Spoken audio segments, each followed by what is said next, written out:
ठीक है, मोबाइल को चालू रखें। अब क्या राष्ट्रपति रबड़ की मोहर है, ये हम देखते हैं। इससे पहले मेरा नाम विश्वेंद्र सिंह यादव है और आप देख रहे हैं अग्निपथ एकेडमी का ऑनलाइन प्लेटफॉर्म। आज आप लोग भारतीय राजव्यवस्था के सेशन में उपस्थित हैं। हम भारतीय राजव्यवस्था के सेशन के तहत राष्ट्रपति का अध्ययन कर रहे थे।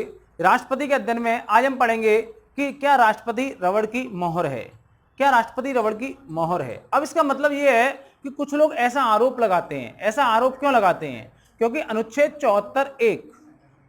74(1) में क्या कहा गया है? राष्ट्रपति मंत्रिपरिषद की सलाह पर कार्य करेगा। क्या कहा गया है? राष्ट्रपति 74(1) में क्या कहा गया है?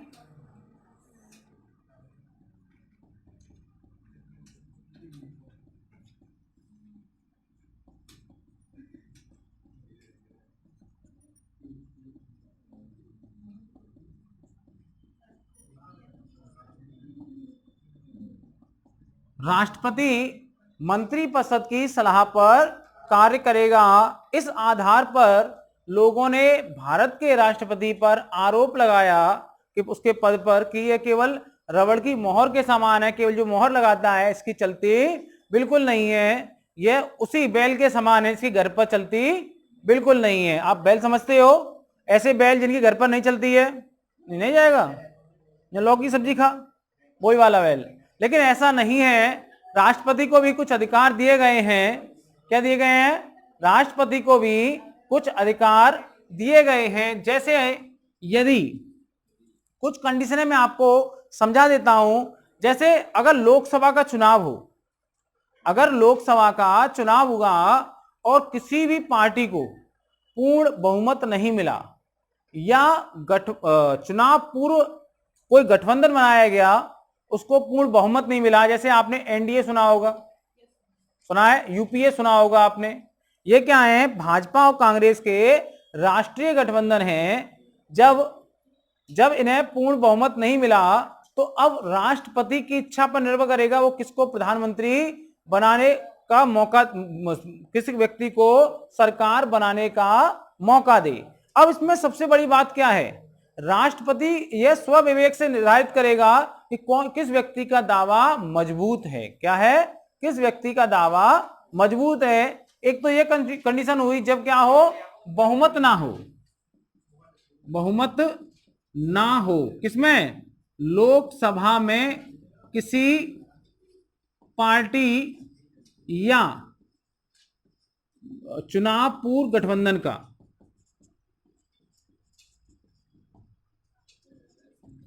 तो क्या करेगा? राष्ट्रपति अपने दिमाग से क्या करेगा? इसका निर्णय करेगा। दूसरा, एक बात सोचो, एक कंडीशन और हो सकती है। एक कंडीशन क्या हो सकती है कि जो पुरानी लोकसभा है उसका तो हो गया विघटन।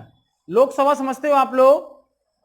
लोकसभा वह सदन होता है, संसद हमारे देश में संसद पार्लियामेंट, और लोकसभा उसमें वह सदन होता है जिसमें सरकार अपना बहुमत रखती है। एक जो अस्थाई सदन होता है। कैसा होता है? अस्थाई सदन होता है। अगर मान लो पुरानी लोकसभा है, पुरानी लोकसभा का हो गया है विघटन, लेकिन नई लोकसभा का गठन नहीं हुआ है। अब आप समझिए, पुरानी लोकसभा क्या हो गया है? विघटन हो गया है, लेकिन नई लोकसभा का गठन नहीं हुआ है। ऐसी स्थिति में देश में सरकार कौन चलाएगा? पुरानी लोकसभा, राष्ट्रपति चलाएगा। पुरानी लोकसभा, हमारे यहाँ ऐसा कोई प्रावधान नहीं है कि अगर लोकसभा का विघटन हो जाए तो शासन राष्ट्रपति के हाथ में आ जाएगा। ऐसा कोई प्रावधान हमारे देश में, हमारे संविधान में नहीं किया गया है। तो कौन चलाएगी? पुरानी लोकसभा का जो मंत्रिपरिषद होगी वही शासन चला रही होगी और राष्ट्रपति को उसी की बात माननी होगी। लेकिन इस समय जो पुरानी लोकसभा के जो मंत्रिपरिषद है वो अगर सलाह देती है तो राष्ट्रपति को ये ध्यान रखना होगा वो कोई ऐसी सलाह ना दे जिससे क्या हो, चुनाव में उसको फायदा हो, या कोई ऐसा कोई बड़ा नीतिगत निर्णय ना कर दे जिससे क्या हो, लोकसभा चुनाव में उसको फायदा हो जाए। जैसे अभी प्रधानमंत्री का चुनाव होने वाला हो लोकसभा का, तो अब बीजेपी क्या है, विघटन हो गया। अब केवल क्या है, अंतरिम सरकार रह गई है जो कुछ दिनों तक रहेगी, फिर नई सरकार गठन होगा। अब मोदी सरकार क्या करे, उसी समय गरीबों को 50-50 हजार रुपए बांट दे कि सभी गरीबों को 50-50 हजार रुपए, तो राष्ट्रपति ध्यान रखेगा ऐसा ना कर दे। अब इससे क्या होगा, अगर चुनाव से जस्ट पहले 50-50 हजार रुपए प्रत्येक गरीब को दिए गए, भले ही देश बर्बाद हो जाएगा, लेकिन सरकार किसकी बन जाएगी दोबारा, मोदी की बन जाएगी। तो इससे क्या होगा, ये गलत चीज है, इसको रोकने के लिए राष्ट्रपति स्वविवेक से निर्णय लेगा। किससे निर्णय लेगा, स्वविवेक से निर्णय लेगा। अब और कंडीशन क्या हो सकती है, एक कंडीशन हो सकती है, जो प्रधानमंत्री है उसकी हो गई आकस्मिक मृत्यु, प्रधानमंत्री की अचानक हो गई मृत्यु हो गई, मर गया बेचारा, क्या हो गया, मर गया। अब जब व्यक्ति मर गया तो अब क्या होगा, एक बताऊं मुझे, लोकसभा में अगर सोचो, मैं बहुत प्रशंसक हूं मोदी जी का, लेकिन सोचो कि मोदी जी कैसे भी कुछ गड़बड़ हो जाए, मोदी जी, समझ रहे हो आप लोग क्या कह रहा हूं मैं, तो क्या सरकार बीजेपी की रहेगी या गिर जाएगी, ये ध्यान रखना, बीजेपी की सरकार गिर जाएगी। प्रधानमंत्री की मृत्यु होने पर सरकार गिर जाती है, उन्हें सरकार बनानी पड़ती है, लेकिन मंत्री की मृत्यु होने पर सरकार नहीं गिरती। समझ में आ गया, ये सेम शतरंज की तरह है, राजा मरा तो आप हार गए। समझ में आ गया, ऐसी सरकार जो हमारी लोकसभा में है वो क्या है, सेम वैसे ही है कि प्रधानमंत्री टपका और सरकार भी टपक गई। ठीक है, अब सरकार टपक गई तो अब क्या होगा, कौन प्रधानमंत्री बने, हो सकता है बीजेपी में कहें कि नितिन गडकरी हम बनेंगे, अमित शाह कहें हम बनेंगे, राजनाथ सिंह के हम बनेंगे, हो सकता है सब बीजेपी के अंदर भी तो सकता है। तो राष्ट्रपति इस बात पर ध्यान देगा किसका दावा मजबूत है, उसी को सरकार बनाने के लिए आमंत्रित करेगा। क्या करेगा, उसी को सरकार बनाने के लिए आमंत्रित करेगा, कोई दिक्कत। अब कभी कभी एक कंडीशन और बन सकती है कि जो प्रधानमंत्री है वो लोकसभा में अपना विश्वास खो दे, लोकसभा में उसका बहुमत चला जाए। अब लोकसभा में जैसे मैं हूं प्रधानमंत्री, मान लो, हूं तो नहीं, ठीक है, मानने में क्या दिक्कत है, मान तो सकी सकते हैं हम कि विश्वेंद्र सिंह क्या है, देश के प्रधानमंत्री हैं, ठीक है, और बबलू हैं देश के राष्ट्रपति। ठीक है, अब मेरा क्या हुआ, मेरा लोकसभा में बहुमत चला गया। अब मैं गया बबलू राष्ट्रपति के पास और मैंने पूछा, मैंने कहा कि ऐसा करो, अविश्वास प्रस्ताव या विश्वास प्रस्ताव पास मत कराओ, बल्कि इसकी जगह लोकसभा का विघटन कर दो। तो क्या बबलू राष्ट्रपति हैं, उनको विश्वेंद्र प्रधानमंत्री की बात माननी चाहिए या नहीं माननी चाहिए, नहीं माननी चाहिए। तो अब क्या किया, बबलू राष्ट्रपति ने अपने विवेक से कार्य किया, नहीं किया। जब जो व्यक्ति विवेक से कार्य कर रहा है, क्या वो रबड़ की मोहर हो सकता है, ये मानते हैं हम कि राष्ट्रपति व हमारे देश में शक्तियां कम हैं, लेकिन बिल्कुल ही नहीं सकते, ऐसा कहना गलत होगा। इसके अलावा राष्ट्रपति पर वीटो पावर होती है, क्या होती है, वीटो पावर को हिंदी में भी वीटो पावर कहते हैं। एक होती है निलंबनकारी वीटो, एक होती जेबी वीटो। कोई विधेयक राष्ट्रपति के पास गया, किसके लिए, कि भाई राष्ट्रपति इस पर परमिशन दे दें और ये क्या बन जाएगा, अधिनियम। देखिए बिल और एक्ट में क्या अंतर होता है, बिल और एक्ट, बिल वह है जो लोकसभा में पारित हो गया है या पारित नहीं हुआ है, राज्यसभा में पारित हो गया है या नहीं हुआ है, बिल बोलेंगे। अगर दोनों में पारित हो गया है लेकिन अभी राष्ट्रपति ने अनुमति नहीं दी है, जैसे ही इस पर राष्ट्रपति अनुमति देता है, इसे क्या कहते हैं हम, वैसे ही इसको एक्ट कहते हैं। जब तक राष्ट्रपति किसी भी बिल को अनुमति ना दे तब तो वह बिल रहता है, जैसे ही राष्ट्रपति अनुमति देगा क्या कहलाएगा, वो एक्ट। जैसे लड़कियों की जब तक शादी नहीं होती है तब तो क्या कहलाती, कुंवारी, शादी होती है क्या कहलाती है, सुहागन, क्या कहलाती हैं, क्योंकि उन्हें मिल गया बैल, क्या मिल गया, बैल। बात समझ में आ गया, बात समझ में आई नहीं आई, तो आप इस बात को समझ लें कि एक्ट और बिल क्या होता है, कुछ नहीं है, ये हमारे आसपास के जीवन में ही जो घटनाएं घट रही हैं उसी के आधार पर इन चीजों को किया जाता है। तो आपको समझ में आ गया।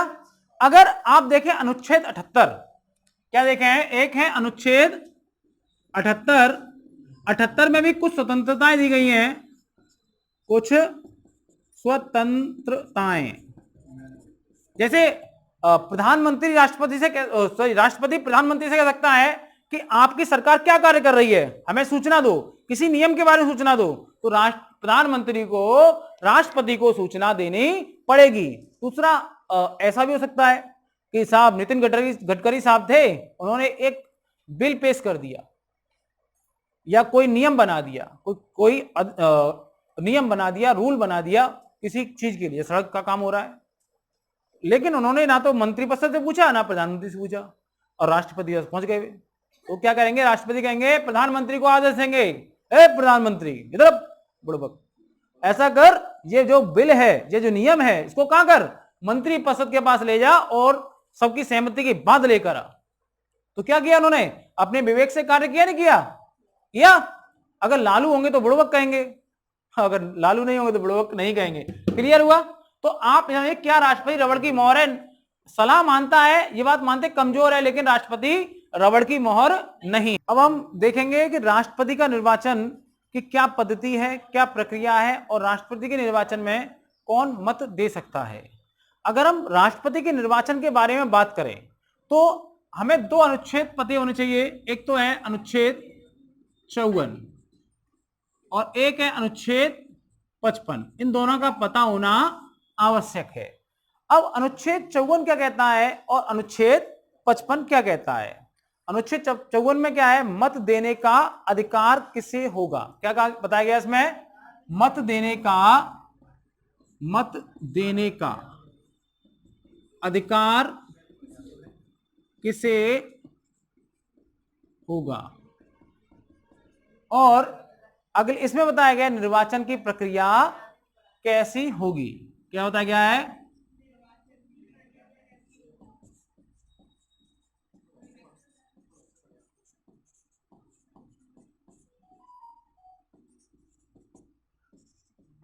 निर्वाचन की प्रक्रिया कैसी होगी या क्या होगी। अगर हम मत देने के अधिकार की बात करें तो हमें मत कौन दे सकता है, तो राष्ट्रपति के निर्वाचन के लिए एक निर्वाचक गण होता है। क्या होता है, निर्वाचक गण।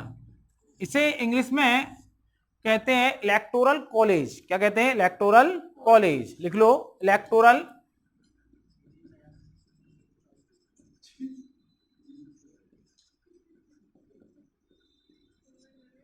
कॉलेज कहते हैं निर्वाचक गण अर्थात इलेक्टोरल कॉलेज। इसमें कौन कौन आएगा, पहली बात तो इसमें संसद के निर्वाचित सदस्य कौन आएंगे, संसद के निर्वाचित सदस्य इसमें आएंगे। अब संसद के निर्वाचित सदस्य, संसद क्या होती है, पार्लियामेंट क्या होता है, कोई बता सकता है मेरे को? है इसमें दो सदन होते हैं, एक होती है लोकसभा और एक होती है राज्यसभा, स्टेट ऑफ काउंसिल और पीपल ऑफ काउंसिल। तो लोकसभा और राज्यसभा। अब लोकसभा और राज्यसभा के निर्वाचित सदस्य, इसका मतलब क्या है, लोकसभा और राज्यसभा में कुछ नामांकित सदस्य होते हैं, तो इसका मतलब क्या है, नामांकित होते हैं, नॉमिनेटेड। नामांकित क्या होते हैं, नॉमिनेटेड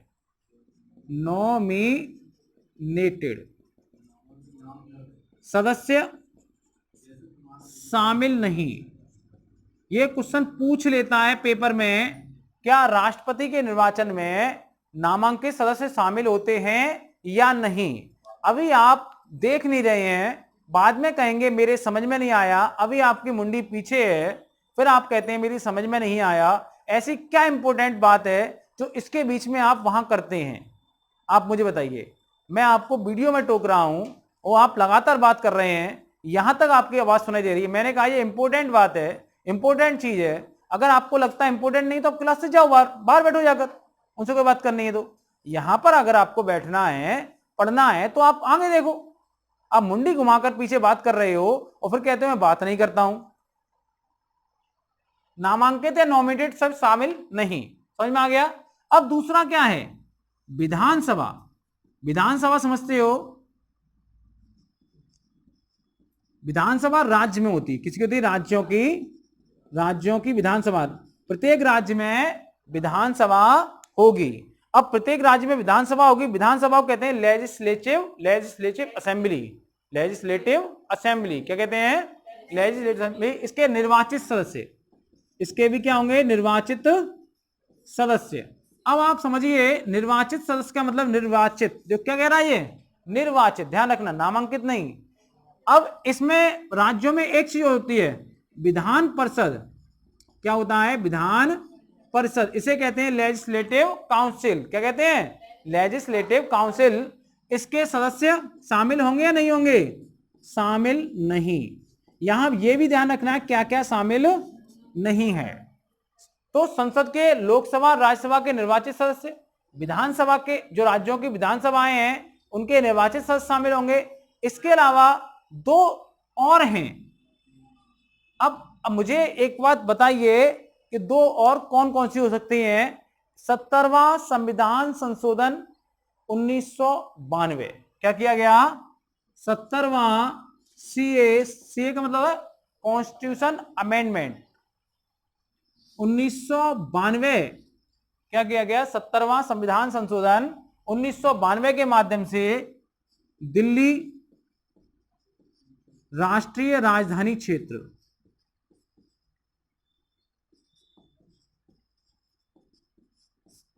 और पुदुचेरी का पहले नाम पांडिचेरी था। इसमें इन दोनों में क्या है? विधानसभा है। क्या है इसमें? तो इसके भी निर्वाचित सदस्य, कैसे सदस्य? निर्वाचित सदस्य इसमें शामिल होंगे। अगर आपसे पूछा जाए राष्ट्रपति के निर्वाचन में, इलेक्टोरल कॉलेज में, निर्वाचक गण में कौन कौन शामिल होगा? संसद में लोकसभा और राज्यसभा के निर्वाचित सदस्य, विधानसभा के निर्वाचित सदस्य और दिल्ली राष्ट्रीय राजधानी क्षेत्र और पुदुचेरी विधानसभा के निर्वाचित सदस्य शामिल होंगे। अब हम पहले अगर हम देखें कि राष्ट्रपति का निर्वाचन कैसे होता है, तो उसे अप्रत्यक्ष निर्वाचन कहते हैं, इनडायरेक्ट इलेक्शन। मतलब इनडायरेक्ट इलेक्शन का मतलब होता है कि जो जनता द्वारा सीधा ना चुना जाए, बल्कि जनता द्वारा चुने गए प्रत्याशियों द्वारा चुना जाए। अब जो लोकसभा है, लोकसभा के जो लोकसभा के सदस्य हैं जनता द्वारा चुने जाते हैं, और विधानसभा के सदस्य हैं वो भी जनता के द्वारा चुने जाते हैं। हालांकि राज्यसभा के सदस्य होते हैं वो जनता द्वारा न चुनकर अप्रत्यक्ष रूप से चुने जाते हैं। तो ये क्या है? सब जनता के प्रतिनिधि हैं। क्या है ये? जनता के प्रतिनिधि हैं जो जनता का प्रतिनिधित्व करते हैं। इनके द्वारा अगर किसी का चुनाव होता है तो उसे क्या बोलेंगे? इनडायरेक्ट इलेक्शन या अप्रत्यक्ष निर्वाचन। भारत में अप्रत्यक्ष निर्वाचन को क्यों अपनाया गया? इसके दो कारण हैं। राष्ट्रपति का अगर हम जनता के द्वारा निर्वाचन कराते तो एक तो बड़ी जनसंख्या हमारी, बड़ा आकार है, इससे क्या होता है? तो पैसा बहुत खर्च होता और समय की बर्बादी होती। दूसरा, अगर राष्ट्रपति का निर्वाचन जनता के द्वारा किया जाता तो क्या, एक बात बताओ, जनता के द्वारा चुना गया राष्ट्रपति क्या मंत्री परिषद की सलाह मानता?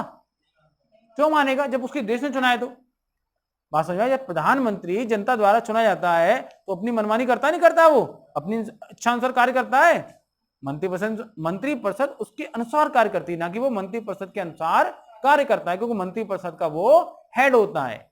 अगर राष्ट्रपति भी जनता द्वारा चुना जाता तो राष्ट्रपति भी मंत्री परिषद की नहीं सुनता, अपनी मनमानी करता। तो ऐसी समस्या ना आए, इसलिए हमने राष्ट्रपति के निर्वाचन में अप्रत्यक्ष निर्वाचन अर्थात इनडायरेक्ट इलेक्शन का प्रावधान किया।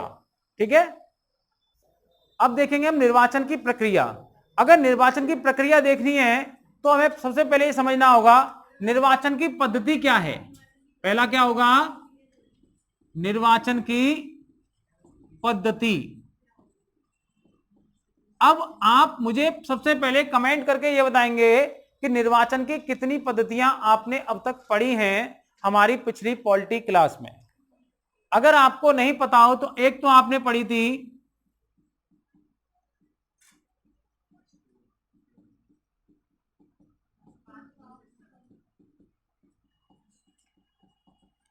सिस्टम, इसे कहते हैं पहले खम्मा छूने का सिद्धांत, first past post system.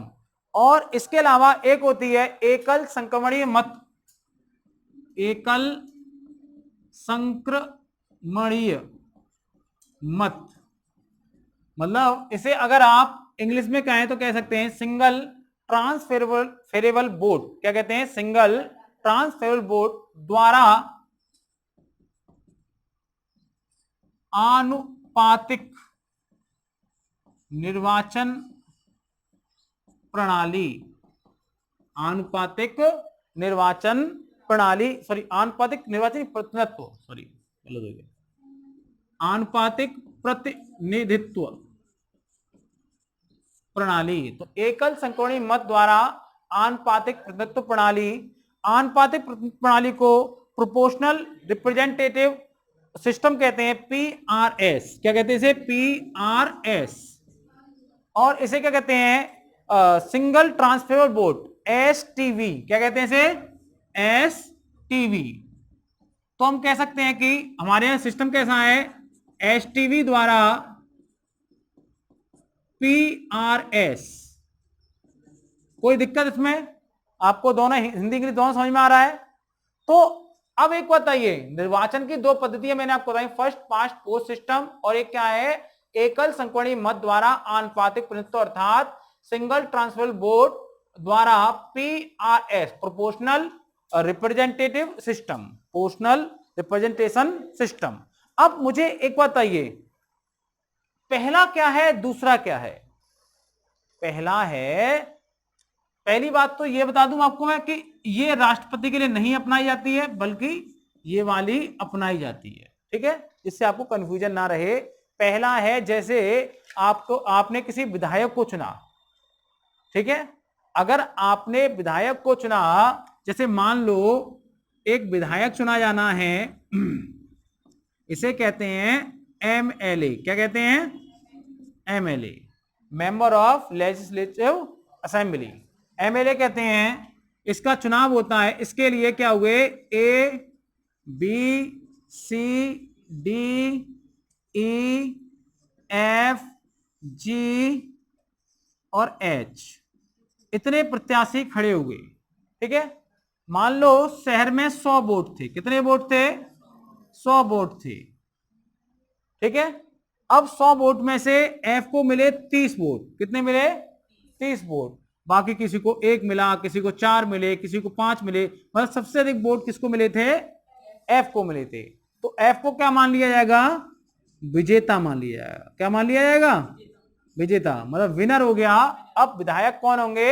F भैया होंगे फिरोजाबाद के।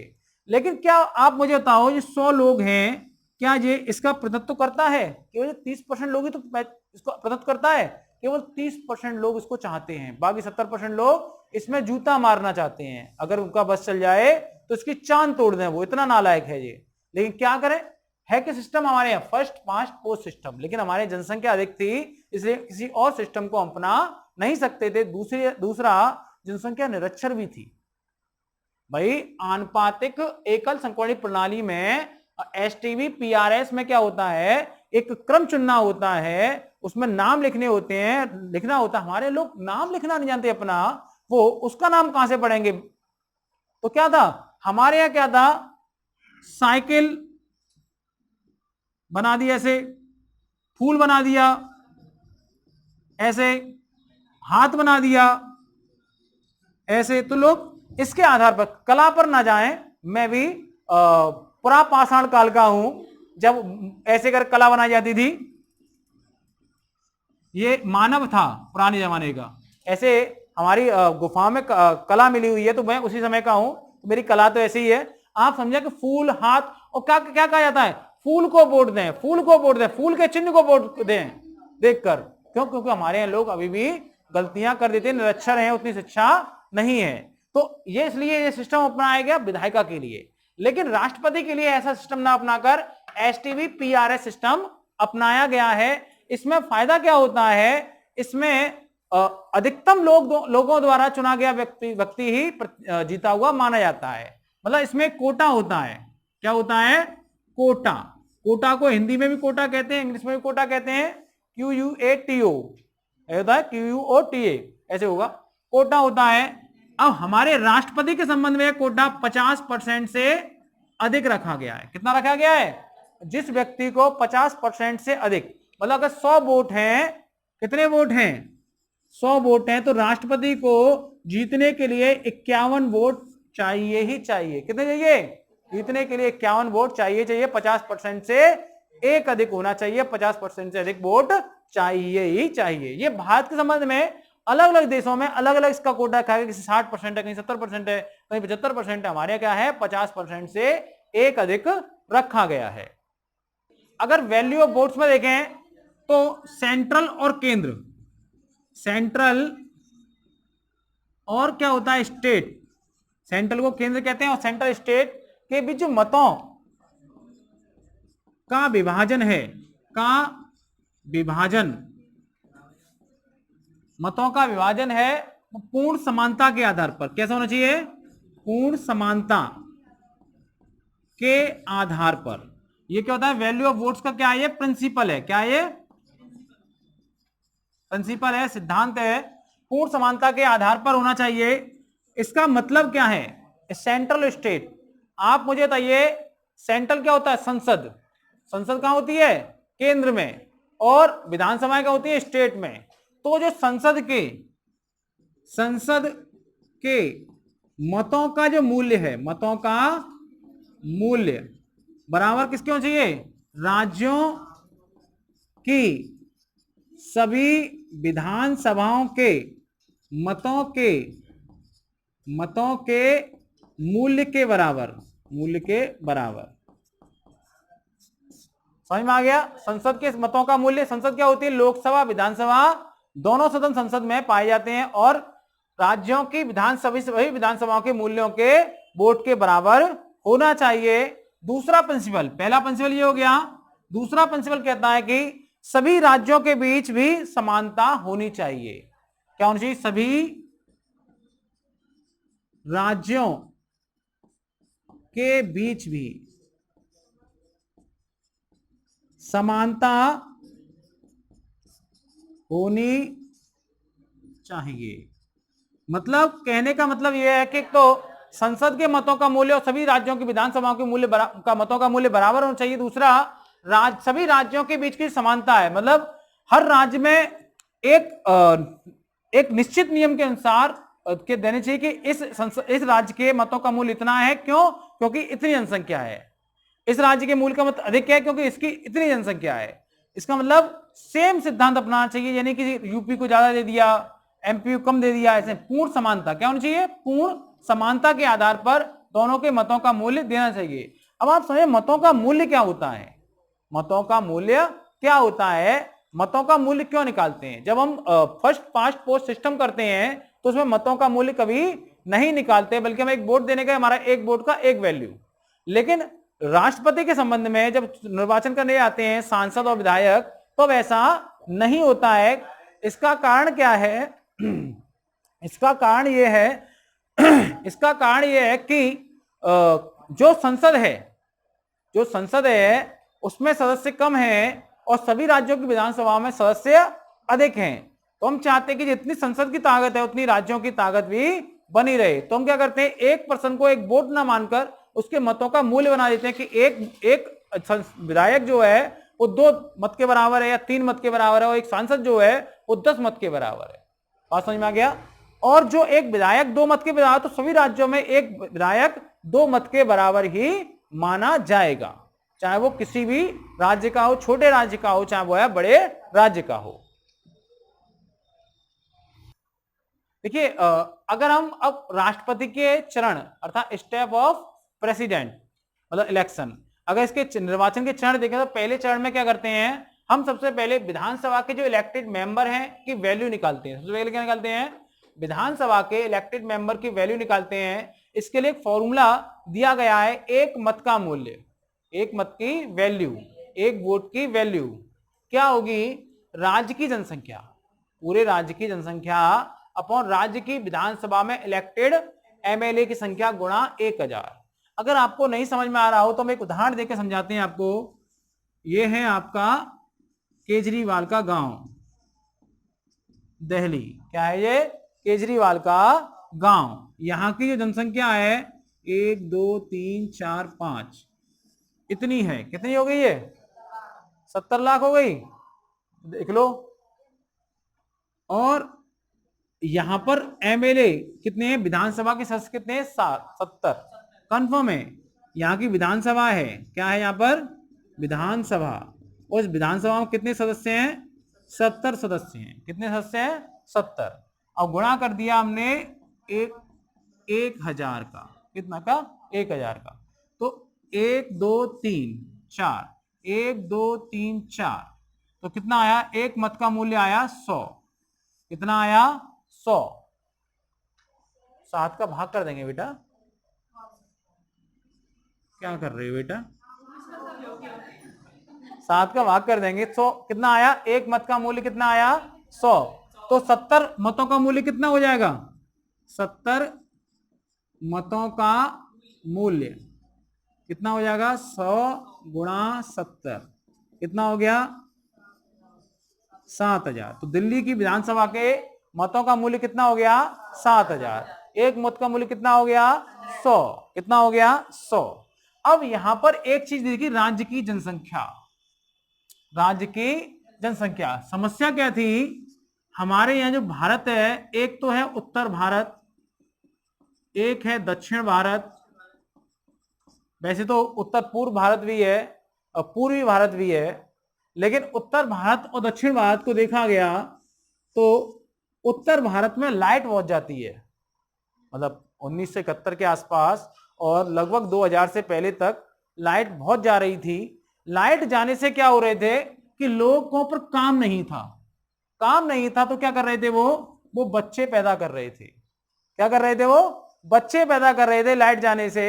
यहां पर क्या लाइट कम जाती थी? दोष उत्तर भारत के लोगों का नहीं है, दोष है लाइट ना आने का। तो उन्होंने इतनी तेजी से बच्चे पैदा किए कि यहां जनसंख्या बहुत तेजी से बढ़ी।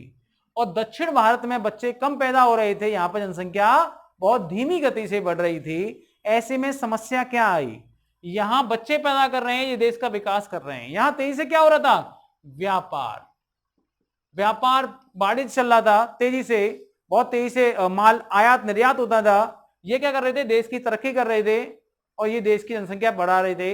अब एक बात ये, अब देश की जनसंख्या बढ़ा रहे हैं, यहां जनसंख्या बढ़ती जाएगी तो उत्तर भारत का जैसे यूपी है, कहां से हम? यूपी से हैं। यूपी से हैं, एक लड़का गाता है ना, कहां से हैं? यूपी से हैं। यूपी से हैं, कितना गर्व से गाता है? बाहर जाके पूछो, कहो यूपी से हैं। अच्छा यूपी से हो? अच्छा हाँ, तो यूपी से हैं। अब यूपी के क्या होगी? जनसंख्या तेजी से ग्रोथ कर रही है, तो इसके मतों का मूल्य बढ़ जाएगा। बढ़ेगा नहीं बढ़ेगा? और दक्षिण भारत के जो लोग देश का विकास कर रहे हैं, जनसंख्या कम बढ़े, उनके मतों का मूल्य कम होगा, तो इन्हें नुकसान होगा नहीं होगा? तो इस बात का कि दक्षिण भारत के लोग जनसंख्या पैदा कम कर रहे हैं, वो इस बात से हतोत्साहित ना हो जाएं और तेजी से ना बढ़ाने लगे। जो हम 2023 तक 1.5 अरब के आसपास पहुंचे हैं, अगर इनको ना मनाया गया होता तो दक्षिण भारत वाले लोग भी व्यापार छोड़कर बत्ती बुझने का इंतजार कर रहे होते, तो क्या होता कि हमारी 1.5 अरब की जनसंख्या 2023 की जगह 1990 95 96 में हो जाती, पूरी हो जाती, हो जाती। ऐसा ना हो इसलिए इंदिरा गांधी सरकार ने, कौन सरकार ने? इंदिरा गांधी सरकार ने आपातकाल के समय 42वां संविधान संशोधन 1976 किया। क्या किया? 42वां संविधान संशोधन 1976 किया और इसमें लिख दिया जनसंख्या का मतलब, जनसंख्या का मतलब क्या होगा? जनसंख्या का मतलब होगा 1971 की जनसंख्या। क्या होगा? 1971 की जनसंख्या। और यह कब तक लागू रहेगी? जब तक कि 2000 के बाद पहली जनगणना तक, पहली जनगणना तक लागू। मतलब हमारे यहां जनगणना कब होती है?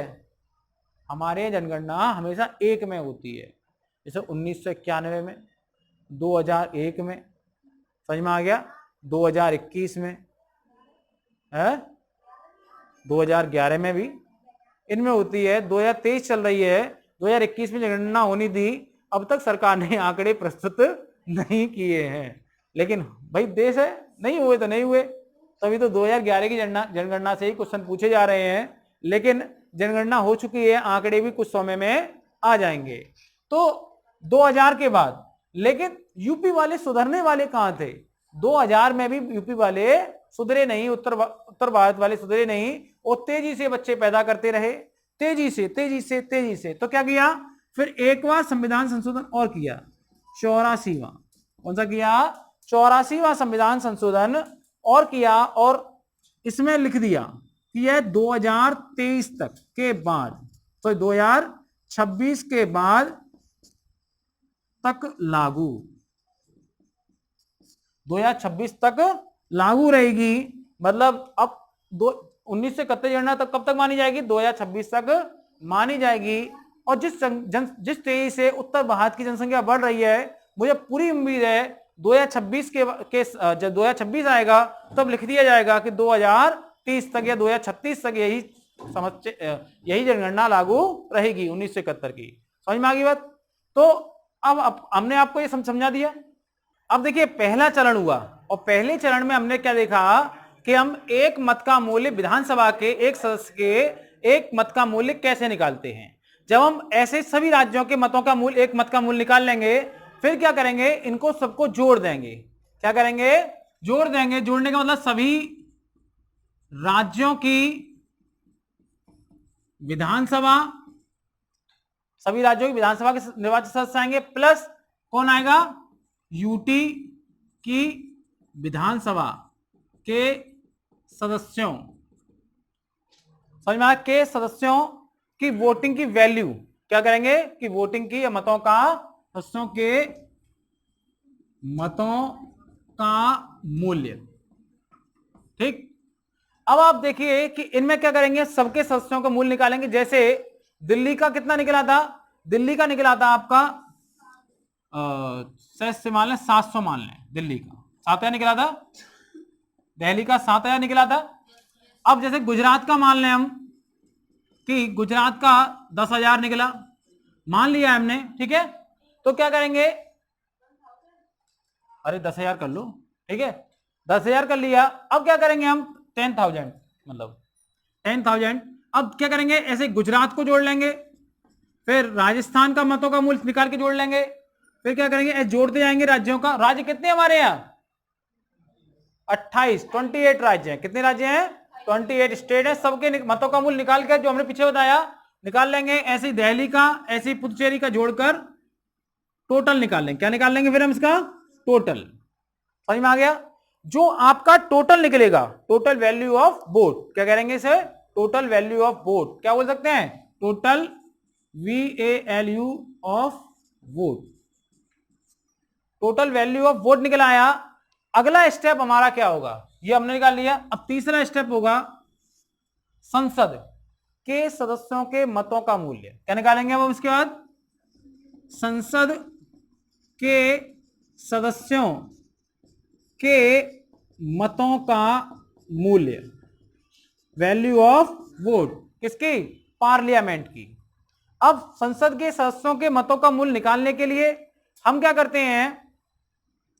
एक मत का मूल्य बराबर सभी राज्यों प्लस यूटी के सदस्यों के मतों का मूल्य।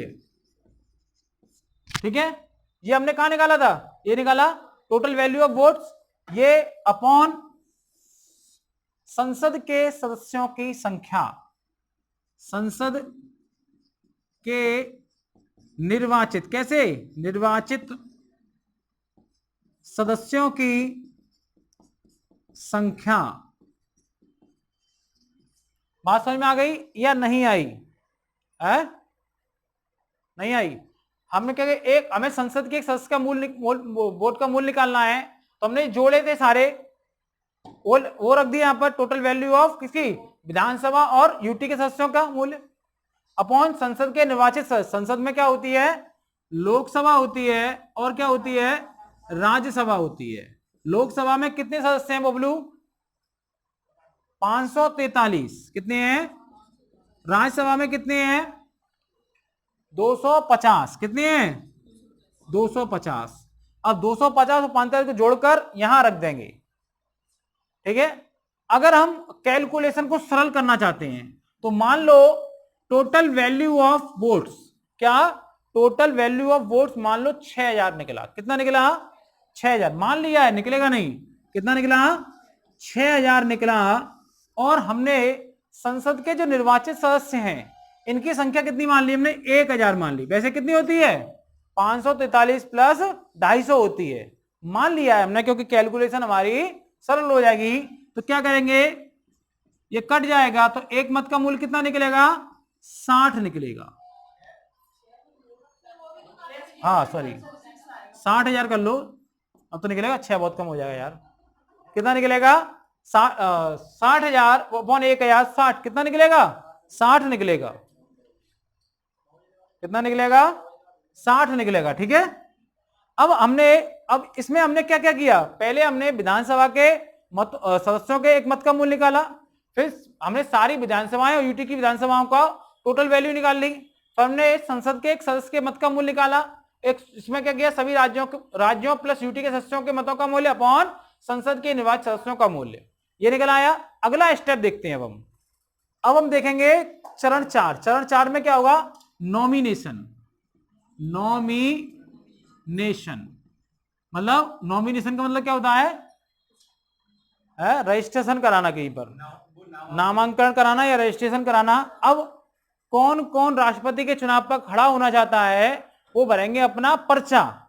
जैसे अभी जो आप देख रहे, हाथी जिंदाबाद, साइकिल जिंदाबाद, फूल जिंदाबाद, पुल जिंदाबाद, पता नहीं क्या क्या जिंदाबाद चल रहा है। सही, इसी जिंदाबाद के लिए क्या होगा? अब होगा नॉमिनेशन। क्या होगा? नॉमिनेशन। कौन कौन राष्ट्रपति के पद पर खड़ा होना चाहता है। अगर राष्ट्रपति के पद पर आपको खड़ा होना है तो एक बात ध्यान रखो, जो आपका निर्वाचक गण है, क्या है? निर्वाचक गण, इलेक्टोरल कॉलेज। क्या है? इलेक्टोरल कॉलेज है। उसमें से 50 लोग, 50 सदस्य, लोग सही नहीं रहेगा, सदस्य के ना, 50 सदस्य क्या होने चाहिए? प्रस्तावक। प्रस्तावक मतलब आपके नाम का प्रस्ताव दें कि हाँ भैया इनको प्रस्तावक, इनका नाम का, हाँ भाई इनको राष्ट्रपति के लिए नामांकित किया जाए। दूसरा, 50 लोग होने चाहिए, 50 सदस्य होने चाहिए अनुमोदक। और 50 लोग, अन्य 50 लोग क्या करें? इनके नाम का अनुमोदक करें, हाँ भैया इन्हें राष्ट्रपति के पद पर खड़ा कर दो। तो क्या होगा? अगर जिसने ऐसा किया, मान लो निर्वाचक 50 सदस्य प्रस्तावक थे, 50 सदस्य अनुमोदक थे, और कहा कि भाई क्या करो, विशाल को, किसको? विशाल झांका को राष्ट्रपति के पद पर खड़ा कर दो, तो क्या होगा? राष्ट्रपति पद पर खड़े हो जाएंगे। लेकिन विशाल जहां पर 15,000 रुपए होने चाहिए। कितने हजार रुपए होने चाहिए? 15,000 रुपए, क्योंकि 15,000 रुपए क्या होती है? जमानत राशि होती है। अगर विशाल जहां को 1/6 से कम वोट मिले, कम वोट मिले तो क्या होगा? जमानत राशि जब्त। क्या हो जाएगी? इनकी उन्होंने जमानत राशि की थी वो गल जाएगी, मतलब इनको वापस नहीं की जाएगी। आपको समझ में आ गया? 50 प्रस्तावक, 50 अनुमोदक रखे गए। लेकिन जब 1952 था, 1952 में क्या था? केवल 2 प्रस्तावक थे, 2 अनुमोदक थे। क्या थे? ये लिखना नहीं है, समझ लो। दो प्रस्तावक थे, 2 अनुमोदक थे। तो होता क्या था कि 2 सांसद चुन लो, देख लो, 2 प्रस्तावक, 4 सांसद ढूंढ लो अपने पैसे के दम पर, पैसे दे दो, और वो राष्ट्रपति पद खड़े। तो इतने लोग राष्ट्रपति पद पर खड़े हो जाते थे कि आप मान लो राष्ट्रपति का चुनाव हो रहा, 50 लोग खड़े हैं। एक तो कोई जानता भी नहीं से, वो एक गांव से चल के आया, उसने हम भी खड़े होंगे, भाई प्रधान था, उसने 4 लोग खट्टे कर लिए। तो क्या हुआ? बहुत सारे लोग राष्ट्रपति पद पर खड़े हो जाते थे, सरकार को बड़ा समस्या आती थी। और आप मानो अगर 20 लोग राष्ट्रपति पद पर खड़े हैं तो कि 2 लोगों को ही सारे वोट मिलते थे और किसी को वोट ही नहीं मिलता था, तो उनके लिए पूरी प्रक्रिया करनी पड़ती थी, और उनके लिए 15,000 रुपए ज्यादा नहीं थे, तब तो और कम थी जमानत साथी। 1974 में क्या किया गया, फिर 1974 में 5-5 कर दिए। क्या कर दिए? 1974 में 5 अनुमोदक और 5 प्रस्तावक। ये कर तो दिए लेकिन फिर भी सरल था। अरे क्या बात है यार, आसानी से पकड़ लेंगे। 5-5 लोगों को कुछ को पैसे दिए और लोगों ने नाम बेच दिया। सरकार का दिमाग फिर खनका तो उन्होंने 1997 में 50-50 कर दिए। अब करके दिखाओ, अब कौन होता है? वही खड़ा होता है जो क्या सीरियस कैंडिडेट होता है, जो जीतने लायक होता है। इसलिए एनडीए कैंडिडेट खड़ा होगा और यूपीए का होगा, कांग्रेस की गठबंधन सरकार का होगा और भाजपा की गठबंधन सरकार। 2 ही लोग खड़े होते हैं, ज्यादातर एक जीत जाता है उनमें से। पहले क्या था, अब आप समझो 1974 5-5 किए, 19 प्रत्याशी खड़े थे। एक व्यक्ति तो जब तक ये 50-50 नहीं हुआ, हर साल, मतलब हर बार, साल नहीं, हर 5 साल बाद चुनाव होता है और राष्ट्रपति में खड़ा होता है। कहता तुम क्यों खड़े होते हो, तुम्हें तो कोई जानता नहीं है। अरे राष्ट्रपति पद तो है, जाने से मतलब क्या है? तो ये कैसी फीलिंग अच्छी आती है कि हम राष्ट्रपति के पद पर खड़े हैं। आप सोचिए, आप स्वयं सोचो कि आप राष्ट्रपति के पद पर खड़ी हैं, कैसा लगेगा? ओ लगेगा ही लगेगा। इस वाव को खत्म करने के लिए 50-50 अनुमोदन कर दिए। वाव नहीं करेगी जनता हमारी, क्या नहीं करेगी? वाव नहीं करेगी। तो वाव कौन करेगा? केवल सैफ अली खान करता है। समझ में आ गया? अब देखेंगे हम बैलेट पेपर, हटा जैसे चरण को हम देखते हैं। बैलेट पेपर कैसा होता है? मान लो कि 4 प्रत्याशी खड़े हुए हैं। कितने प्रत्याशी खड़े हैं? 4 प्रत्याशी खड़े हुए हैं। एक है ए, एक है बी, एक है सी और एक है डी। ठीक है? तो अब मान लो कि आप हैं, क्या है? सदस्य किसके? विधानसभा के। किसके सदस्य हैं आप? विधानसभा के। मान लो कि जो सदस्य है राम किशोर क्या है? एक विधायक हैं और इन्हें क्या करना है? ABCD में से चुनना है कि वो किसको राष्ट्रपति बनाना चाहते हैं। तो आप बताइए, राम किशोर किसको बनाना चाहते हैं? राम किशोर बनाना चाहते हैं सी को। किसको बनाना चाहते हैं? सी को। तो यही काम खत्म नहीं हो, मोहर लगाई, ठप्पा लगाई, चले जाए? नहीं। अब अगर सी को बनाना चाहते हैं, ये तो होगी कि पहली पसंद। क्या हो गई? पहली पसंद। जैसे आप किसी से प्रेम करते हैं तो होती है पहली पसंद, प्रेमिका। लेकिन ऐसा नहीं होता कि प्रेमिका मिल जाए तो दूसरी पसंद भी देखनी पड़ती है। मान लो दूसरी पसंद हो गई आपकी बी। क्या हो गई दूसरी पसंद? बी। अब आप मान लो कि आपको ये भी नहीं मिली तो ध्यान रखें तीसरी पसंद हो गई ए। अब ये भी ना मिले तो आप मान लो फिर डी। कोई ना तो कोई मिलेगा। समझ में आ गया? तो आपको बताना होगा कि पहली पसंद क्या है आपकी, दूसरी पसंद क्या है, तीसरी पसंद क्या है, चौथी पसंद क्या है। ऐसा नहीं कि एक से किया एक से काम खत्म, नहीं, बताना पड़ेगा सबको। ठीक है? ये क्या है आपका? इसे कहते हैं वरीयता प्रणाली। क्या कहते हैं इसे? वरीयता प्रणाली। क्या है ये? आपकी वरीयता प्रणाली है। बैलेट पेपर आपको समझ में आ गया। अब क्या होगी? वोटिंग होगी। क्या होगी? वोटिंग। अगला चरण क्या होगा? वोटिंग का। हाँ, 6वां चरण क्या होगा? वोटिंग का। अगला चरण वोटिंग। अब वोटिंग में क्या होगा? अब वोटिंग हो गई, वोटिंग के बाद क्या होगा? फिर होगी काउंटिंग। क्या होगी? काउंटिंग। क्या होगी अब? काउंटिंग। अब काउंटिंग में क्या होता है? इसमें कोटा होता है। क्या होता है? कोटा। अब हमारे यहां कोटा कैसे निकालेंगे? इसका मतलब आप समझें कि टोटल वैल्यू ऑफ वोट्स, कुल मतों का की संख्या, कुल मतों की वैल्यू, कुल मतों की वैल्यू, या ठीक, कुल मतों की वैल्यू। और नीचे क्या रखेंगे? वैकेंसी। क्या रखेंगे? वैकेंसी। वैकेंसी सही है। वैकेंसी, ठीक है। कितनी वैकेंसी? नंबर ऑफ वैकेंसी कह सकते हैं इसे, नंबर ऑफ वैकेंसी +1। और ये हो गया आपका बंद। फिर क्या होगा? +1। क्या हो जाएगा? +1। अब मान लीजिए कुल मतों की जो वैल्यू है कितनी निकली? 200 निकली। कितनी निकली? 200। मान लिया हमने कुल मतों की वैल्यू कितने, संसद के सदस्यों के मत और विधानसभा के मतों की वैल्यू कितनी निकली? 200। अब राष्ट्रपति कितना हमारे यहाँ कितने होंगे? एक ही तो बनता है, तो वैकेंसी कितनी है? 1 और +1। ठीक है, यहां पर हो गया +1, तो कितना हो जाएगा? 100 +1 मतलब 101। तो क्या होगा? कोटा कितना हो गया? 101 का, मतलब 200 में से इसको 101 मत मिल जाएंगे, वो क्या होगा? विजेता माना जाएगा। इसमें कोई समस्या आपको, कोई दिक्कत नहीं? बंद करो।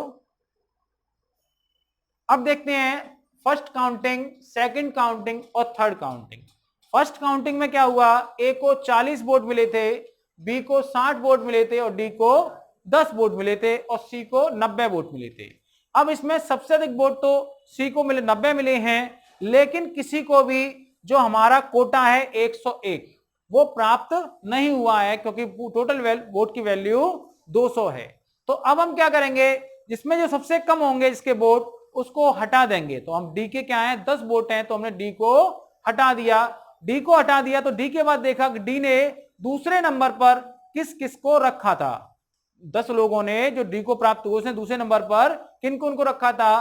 तो इन 10 लोगों ने में से 3 लोगों ने ए को दूसरे नंबर पर रखा था, इन 10 लोगों में से 4 लोगों ने बी को दूसरे नंबर पर रखा था, वहीं 3 लोगों ने सी को दूसरे नंबर पर रखा था। ये वोट इनमें काउंट हो जाएंगे, तो 40, ए के 40 और +3 43 हो गए, बी के 60 + 4 64 हो गए, सी के 90 + 3 93 हो गए। तो अब ए के 43 वोट हैं, बी के 64 वोट हैं और सी के 93 वोट हैं। लेकिन अभी भी किसी को भी 101 का जादुई आंकड़ा प्राप्त नहीं हो पाया, अर्थात कोटे के बराबर वोट नहीं मिल पाएंगे, इसलिए राष्ट्रपति अभी भी कोई नहीं बनेगा और हम अगले चरण अर्थात थर्ड काउंटिंग में प्रवेश कर जाएंगे।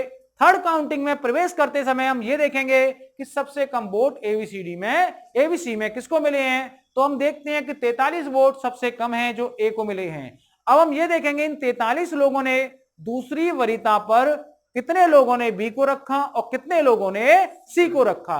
तो हम देखते हैं कि 40 लोगों ने बी को दूसरे नंबर पर रखा है और 3 लोगों ने सी को दूसरे नंबर पर रखा है। तो ये वोट क्या होंगे? बी और सी को ट्रांसफर कर दिए जाएंगे। जब हम इन वोटों को ट्रांसफर करते हैं तो बी के 64 + 40 104 वोट हो जाते हैं, सी के 93 + 3 96 वोट हो जाते हैं। तो हम देखते हैं कि 104 जो वोट हैं वो क्या है? कोटे के बराबर हैं। अब क्या हुआ? इसका मतलब बी राष्ट्रपति चुन लिया जाएगा, लेकिन सी राष्ट्रपति नहीं चुना जाएगा। पहली नजर में हमें क्या लगा कि सी विजेता बनेगा, लेकिन अंतिम नजर में क्या हुआ? बी विजेता बनेगा। इसलिए पहली नजर बहुत अच्छी नहीं होती है, ध्यान रखें। दूसरी तीसरी नजर के हुई देखें, हो सकता है कि पहली नजर के दूसरी तीसरी नजर में कोई और अच्छा लग जाए। तो आपको समझ में आ गया? आगे देखते हैं।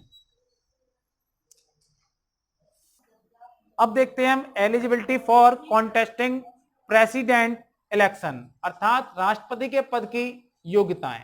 इसमें क्या है? पहला है भारत का नागरिक होना चाहिए, चाहे वह भारत का नागरिक जन्म से हो या उसने देशीकृत के द्वारा नागरिकता बाद में प्राप्त की हो, केवल वह भारत का नागरिक होना चाहिए। संविधान में यह लिखा गया है, यह नहीं लिखा गया है कि भारत का जन्म से नागरिक होना चाहिए। इसका मतलब कोई व्यक्ति नागरिक बन सकता है, चाहे वो जन्म भारत में हुआ हो, चाहे उसका जन्म भारत से बाहर हुआ हो, लेकिन उसने देशीकृत द्वारा नागरिकता प्राप्त कर ली हो। लेकिन जो अमेरिका देश है, संयुक्त राज्य अमेरिका बोलते हैं, यूएसए बोलते हैं, उसमें राष्ट्रपति वही व्यक्ति बन सकता है जिसका जन्म अमेरिका में हुआ है।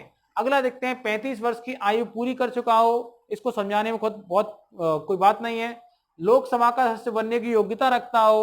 और तीसरा है लाभ के पद पर ना हो, लेकिन लाभ का पद राष्ट्रपति, उपराष्ट्रपति, राज्य के मंत्री या केंद्र के मंत्री और राज्यों के राज्यपाल को लाभ का पद नहीं समझा जाएगा। अब देखते हैं हम अन्य राष्ट्रपति के निर्वाचन से जुड़े विवाद। क्या देखते हैं? राष्ट्रपति के निर्वाचन से जुड़े विवाद। अगर हमें इनको देखना है, ये अनुच्छेद 58 में इसका प्रावधान किया गया है। इसमें किया गया है अनुच्छेद 58 में, और इसमें लिखा क्या गया है? चाहे वो राष्ट्रपति हो चाहे उपराष्ट्रपति हो, क्या हो? उपराष्ट्रपति हो, दोनों के जो निर्वाचन संबंधित विवाद हैं उनका निर्णय सर्वोच्च न्यायालय कौन करेगा? सर्वोच्च न्यायालय करेगा और इसका निर्णय क्या होगा, निर्णय अंतिम होगा। आप कैसे लिखेंगे, राष्ट्रपति और उपराष्ट्रपति से लिख लो, राष्ट्रपति और उपराष्ट्रपति से जुड़े विवादों, राष्ट्रपति और उपराष्ट्रपति के निर्वाचन से जुड़े विवादों का निर्णय सर्वोच्च न्यायालय द्वारा किया जाएगा और इसका निर्णय अंतिम माना जाएगा। अब कभी कभी क्या हो सकता है, अब सर्वोच्च न्यायालय ने क्या किया, सर्वोच्च न्यायालय ने, सुप्रीम कोर्ट ने क्या किया, चुनाव को अवैध घोषित कर दिया। क्या कर दिया, चुनाव अवैध घोषित कर दिया। अब आप बताइए, सुप्रीम कोर्ट ने किया चुनाव, एक राष्ट्रपति बने थे, राष्ट्रपति बनने के बाद चुनाव अवैध घोषित हो गया, उन्होंने लगभग 40 दिन राष्ट्रपति के पद पर कार्य किया। कितने दिन, 40 दिन उन्होंने राष्ट्रपति के पद पर कार्य किया। 40 दिन में उन्होंने कुछ ना कुछ तो कार्य किया होगा। अब ये बताइए, अगर उनका चुनाव अवैध घोषित होता है तो क्या उनके द्वारा किए गए कार्य भी अवैध माने जाएंगे या वैध माने जाएंगे?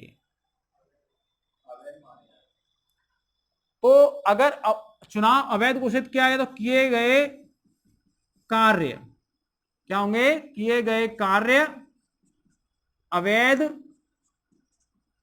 नहीं माने जाएंगे।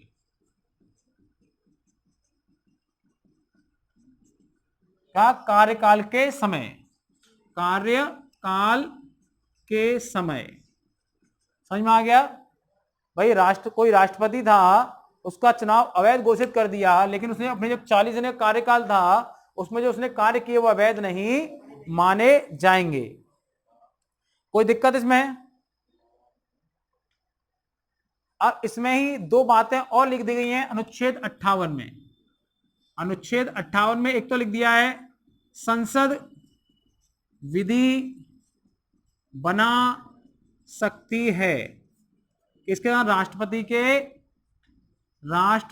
के निर्वाचन के लिए संसद विधि बना सकती है राष्ट्रपति के निर्वाचन के लिए, यह लिख दिया गया है। दूसरा लिख दिया गया है, यदि निर्वाचक गण में कोई रिक्ति है तो इस आधार पर राष्ट्रपति का निर्वाचन अवैध घोषित नहीं होगा। जो मैं थोड़ी देर पहले आपको समझा रहा था, उसमें अनुच्छेद 58 लिख दिया, निर्वाचक गण में किसी रिक्ति के आधार पर निर्वाचन को प्रश्नगत नहीं किया जाएगा। क्या कहा गया है, निर्वाचन को प्रश्नगत नहीं किया जाएगा अगर निर्वाचक गण में किसी रिक्ति है। निर्वाचक गण क्या होता है, लोकसभा और राज्यसभा के सदस्य, साथ ही विधानसभाओं के सदस्य। इनमें हो सकता है कि लोकसभा में ऐसा हो कि कुछ स्थान रिक्त हो, राज्यसभा में कुछ स्थान रिक्त हो, या फिर विधानसभाएं भंग हो या स्थान रिक्त हो, तो इनके आधार पर क्या नहीं कह सकते कि निर्वाचन अवैध है, क्योंकि ये रिक्तियां वहां पर थी। उस समय जब राष्ट्रपति चुनाव होगा, जितने सदस्य होंगे उन्हीं के मतों का मूल्य निकाला जाएगा, अन्य को छोड़ दिया जाएगा। बात समझ में आ गया? आपको अगर ये समझ में आ गई तो आप लास्ट हेडिंग डालें, राष्ट्रपति का पुनर्निर्वाचन। हाँ, अगर हम देखें कि राष्ट्रपति का पुनर्निर्वाचन हो सकता है या नहीं, तो सिंपल सी बात है, राष्ट्रपति का पुनर्निर्वाचन हो सकता है। राष्ट्रपति का पुनर्निर्वाचन हो सकता है। अनुच्छेद 57 में कहा गया है कोई सीमा लागू नहीं है, कोई व्यक्ति जितनी बार चाहे उतनी बार राष्ट्रपति बन सकता है। डॉक्टर राजेंद्र प्रसाद लगातार 2 बार राष्ट्रपति रहे थे। अगर हम देखें, अगर इसकी तुलना हम यूएसए से करें तो यूएसए के जो मूल संविधान था उसमें भी कोई सीमा लागू नहीं थी, कोई व्यक्ति कितनी बार भी राष्ट्रपति बन सकता था। एक व्यक्ति थे फ्रैंकलिन डी रूजवेल्ट, ये 4 बार अमेरिका के राष्ट्रपति रहे। लेकिन 22वां संविधान संशोधन 1951 अमेरिका में, कहां पर, अमेरिका में 22वां संविधान संशोधन 1951 के द्वारा यह एक सीमा लागू कर दी कि एक व्यक्ति 2 बार ही राष्ट्रपति बन सकता है। इसलिए बराक ओबामा 2 बार राष्ट्रपति देने के बाद उन्होंने क्या किया, राजनीति से लगभग संन्यास ले लिया है। अब वह सक्रिय राजनीति में नहीं है, क्योंकि वो अब राष्ट्रपति नहीं बन सकते हैं। इस प्रकार आपने राष्ट्रपति के निर्वाचन संबंधित विभिन्न अनुच्छेदों को, विभिन्न प्रावधानों को देखा। आप इसी प्रकार हमसे जुड़े रहिए और सीखते रहिए। मेरा नाम विश्वेंद्र सिंह जादौन, मैं अग्निपथ अकेडमी से अब आपसे विदा लेता हूं। जय हिंद, जय भारत, वंदे मातरम। यदि आपको हमारा वीडियो अच्छा लगता है इसे लाइक करें, शेयर करें और चैनल को सब्सक्राइब करें। जय हिंद।